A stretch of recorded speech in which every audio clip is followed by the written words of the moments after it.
دكتور. يا دكتور. ايه يا جميل؟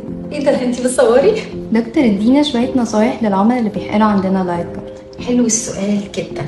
نصايحي للناس اللي بتحقن معانا اللايت كات، اول حاجه يبعدوا عن الاكل المشطشط او الاكل اللي فيه بهارات، عشان ده هيخلينا عرضه للحموضه. كمان لو احنا مدخنين يا ريت نقلل التدخين، عشان ده برده هيخلينا عرضه للحموضه والارتجاع. كمان يا ريت ناخد سبلمنت زي اوميجا 3، زي فيتامين بي 12، زي مثلا زنك، زي مغنيسيوم، عشان النزول السريع محتاج تعويض وشويه فيتامين. وكمان احنا مع اللايت كات هنحس بالشبع، فبالتالي وجباتنا هتكون كمياتها قليله، فضروري نركز على عنصر البروتين في كل وجبه عشان ما نخسرش العضل بتاعنا اثناء نزول الوزن. وفي نقطه دايما بنعيد ونزيد فيها، يا ريت مع حقن التخسيس ضروري نتابع مع دكتور تغذيه متخصص يمشينا على نظام غذائي صحي، وكمان على نشاط بدني عشان نقدر ننزل بالوزن بالشكل المطلوب.